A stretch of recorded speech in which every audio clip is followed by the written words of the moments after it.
নিশ্চয়ই ভাবছেন অনুসন্ধানের কোথা থেকে কোথায় যাচ্ছে।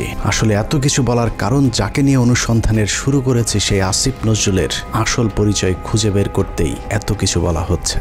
সম্প্রতি নিজের ইউটিউব চ্যানেলে আইন উপদেষ্টা আসিফ নজরুল ও প্রথম আলো ডেইলি স্টারকে নিয়ে একটি অনুসন্ধানীমূলক প্রতিবেদন প্রকাশ করেন সাংবাদিক ইলিয়াস হোসাইন। যে প্রতিবেদনে গুরুত্বপূর্ণ অনেক তথ্য তুলে ধরেন তিনি। দলমত নির্বিশেষে সকলের কাছে সাঈদী যখন সমানভাবে সমাদৃত হয়ে উঠতে থাকেন, তখন 1989 সালে আসিফ নজরুল প্রথম ব্যক্তি যিনি তার পত্রিকার পৃষ্ঠা জুড়ে এক মিথ্যা সংবাদ ছাপান, যার শিরোনাম দেয়া হয় সাঈদী সমাচার এক ধর্ম ব্যবসায়ীর উত্থান।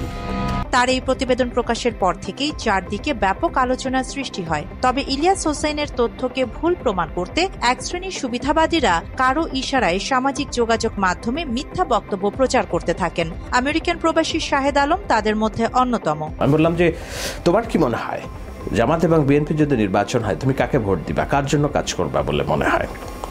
হ্যাঁ, নিঃসন্দেহে এসে বলব আমি জামাত ইসলামের জন্য কাজ করব। তো একজন জামাতি শিবির ইলিয়াস, এটা তো প্রাণ আচার, আমাকে একটু দিস। ঠিক যেন ঘরের আচার, প্রাণ আচার।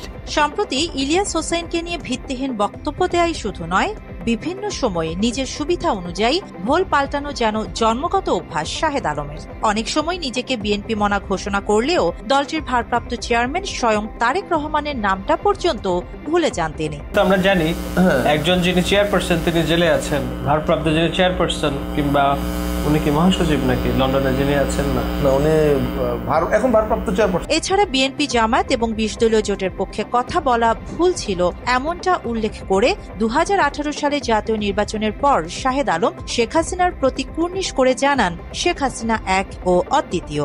আমার অতীত কর্মকাণ্ডের জন্য আমি আন্তরিকভাবে দুঃখিত।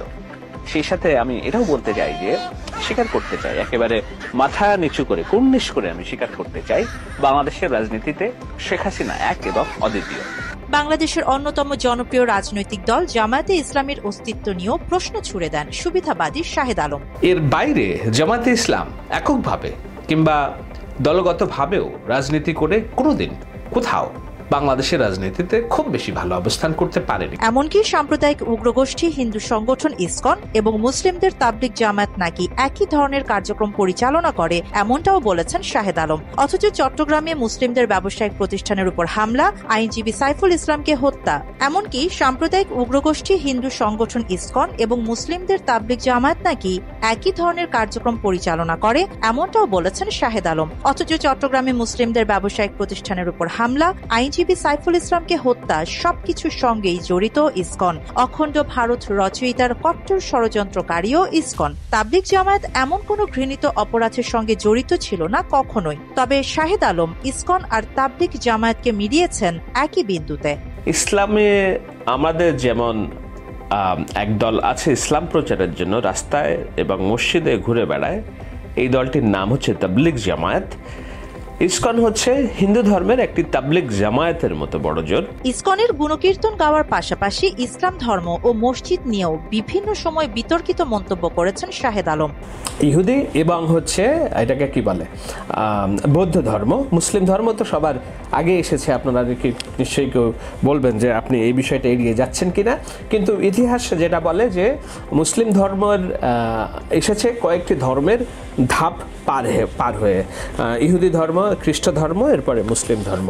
আমাদের তো নিয়ম আছেই, ধরেন আমরা যেখানে যাই একটা মসজিদ খুলে বসি, যেই শহরে যাই না কেন, হিন্দু যারা আসেন যে শহরে যান না কেন তারা একটা মন্দির খুলে বসেন, একটা উপাসনালয় খুঁজে বসেন, কাউকে না কাউকে তো কিছু করে খেতে হবে, তাই তো? এছাড়া 24-এর গণ অভ্যুত্থানে যে ছাত্র নেতারা জীবন বাজি রেখে সামনে থেকে নেতৃত্ব দিয়েছেন, সেই নেতাদের অবদান আর আদর্শ নিয়েও সন্দেহ প্রকাশ করে ঠাট্টা করেছেন শাহেদ আলম। ক্যাসে ক্যা হো গায়া দেখতে দেখতে, কি হতে কি হয়ে গেল দেখতে দেখতে। বাংলাদেশের যে রাজনৈতিক প্রবাহ, পট পরিবর্তন, রাজনীতি এবং এইসব শিক্ষার্থীরা এখন রাষ্ট্র পরিচালনা করছে, সেটি এই গানের মতোই। ওরা একটা মাসুম বাচ্চা ছিল, কিন্তু দেখতে দেখতে যেন কি একটা হয়ে গিয়েছে। রাষ্ট্র আসলে কারা চালাচ্ছে, দেশ কাদের হাতে, সেটি খুব জানার আগ্রহ। আমরা কেবল সামনে থেকে কিছু মানুষ দেখি, ডক্টর ইউনূস, আসিফ নজরুল, কিছু বৃদ্ধদের দেখি, এরা আমাদের চেনা। সুতরাং যেই চেনা মিত্র অথবা শত্রু যারাই আছে সামনে, ডক্টর ইউনূস থেকে আসিফ নজরুল থেকে শুরু করে উপদেষ্টা ব্রিগেডিয়ার শাখাওয়াত, আদিলুর রহমান, রেজওয়ানা, এর বাইরে যে নতুন মুখগুলো আমরা দেখছি এরা আসলে কারা? এরা আমাদের শত্রু না মিত্র? এই রাষ্ট্র কি তাদের হাতে নিরাপদ কিনা? আসলে সামাজিক যোগাযোগ মাধ্যমে শাহেদ যখন যে পোস্ট করেন সেখানেই প্রচুর গালিগালাজ খেয়ে মানসিক বিকারগ্রস্ত হয়ে গেছেন। তারই পরিণামে বিভিন্ন সময় আবল তাবল বলতে থাকেন। তার তৈরি ভিডিও কিংবা পোস্টের ঘরে সাধারণ মানুষ এমন মন্তব্যই ছুড়ে দিয়েছেন। আমি অনেক দুর্নাম করেছি, অনেক বিষয়ে কথা বলেছি, অনেক বিরোধিতা করেছি। এই বিরোধিতা করতে করতে যে জনসমক্ষে কথা বলতে যে কখনো সেটা বিএনপির পক্ষে গিয়েছে, 20 দলীয় জোটের পক্ষে গিয়েছে, গণফোরামের পক্ষে গিয়েছে। আমি বিএনপি জামাতের এজেন্ট নানান রকম গালিগান শুনেছি। অনেকেই তো এটা বিশ্বাসও করেন যে আমি তাদের থেকে টাকা পয়সা খেয়েও অনেক রকম কথাবার্তা বলি। আমি এটার ইতি টানতে চাই। এক এক সময় এক এক রূপ ধরা শাহেদ আলম দেশে থাকা অবস্থায় সাংবাদিকতার সঙ্গে জড়িত ছিলেন। আওয়ামী লীগের জুলুম নির্যাতনের কারণে দেশ ত্যাগ করতে বাধ্য হয়েছেন। বিভিন্ন সময়ে এমনটা দাবি করলেও তার নামে স্পষ্ট কোনো মামলার নজির নেই। বিগত আওয়ামী লীগ সরকারের আমলে দেশের অনেক সাংবাদিকই সরকারের রোষানলে পড়ে দেশ ছাড়তে বাধ্য হন। দেশ ত্যাগ করার পরও এসব সাংবাদিক সামাজিক যোগাযোগ মাধ্যম ব্যবহার করে আওয়ামী লীগের স্বৈরতন্ত্রের বিরুদ্ধে কথা বলে গেছেন সাহসিকতার সঙ্গে। এমন কয়েকজন সাংবাদিকের অবদান নিয়ে সম্প্রতি একটি খবর প্রকাশ করে দৈনিক কালের কণ্ঠ। সেখানে বেশিরভাগ দেশত্যাগী সাংবাদিকদের মধ্যে কে কয়টা মামলা খেয়েছেন সেসব উল্লেখ করা হলেও শাহেদ আলমের নামে কোনো মামলার উল্লেখ নেই। কেন শাহেদ আলম দেশ ছেড়েছেন তা তার চরিত্রের মতোই এক ধোঁয়াশা, বিভিন্ন সময় যেটার রূপ পরিবর্তন হয়।